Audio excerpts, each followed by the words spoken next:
Bismillahirrahmanirrahim. An important issue regarding Islamic punishments is the fact that we have to determine what is the punishment of consuming liquor, or in other words, what is the punishment of drinking. Now, if we study the Quran, we come to realize that it is absolutely devoid of any mention of any punishment regarding drinking. However, we find that in the times of the Prophet, a particular punishment was fixed for this crime, and people were whipped or flogged by twigs of palm trees. Now, it is evident from this practice and from this whole scenario that the punishment of drinking is not at all a had. It's not a had. It's not being legislated by the Almighty in any manner.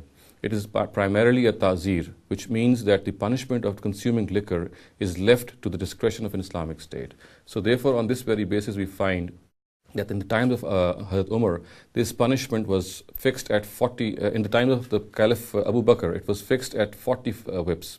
And people who were guilty of this crime were whipped 40 times. And later on in the time of the Caliph Umar, it was increased to 80 whips. And people were flogged 80 times if they were guilty of this punishment. Now, this progression itself tells us that this whole issue is a ta'zir, that this punishment is not a had, it's a ta'zir. And we know from certain historical narratives that in the times of the Caliph Umar, when people started to indulge into drinking a lot, he increased this punishment to 80 stripes.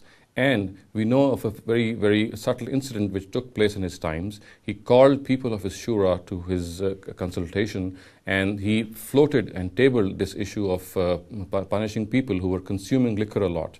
And it is said that Hazrat Ali opined that since people, when they get drunk, when the people get drunk, they get intoxicated.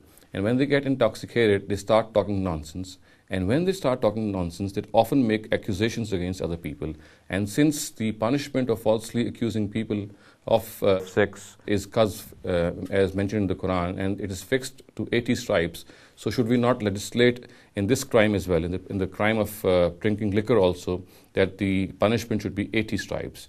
And lo and behold, this suggestion by Hazrat Ali was accepted, and so the punishment of drinking liquor was legislated to be 80 stripes, and a criminal was flogged 80 times who would consume liquor. So it is absolutely evident that the issue of drinking has not been touched by the Quran. It has been left to the legislation of an Islamic state. It can, keeping in view the various circumstances of people which arise in a country, it can legislate of its own, and in this regard, it has not been bound in any way by the Quran. An important clarification which seems in order here is that whatever is mentioned here, or whatever has been stated here, it primarily relates to the fact that an Islamic state has a discretion over the punishment of drinking. As far as the prohibition of drinking is concerned, there are no two opinions about it. It is absolutely prohibited in Islam, and the words of the Quran are very, very serious, and they are very grave about this crime. It says, "Rijsum min amal shaitan." They are the dirty handiworks of Satan. So there should be no confusion about the fact that drinking or consuming liquor is something which is absolutely prohibited in Islam. However, as far as the punishment of consuming liquor is concerned, this is something which has been left to the discretion of an Islamic state.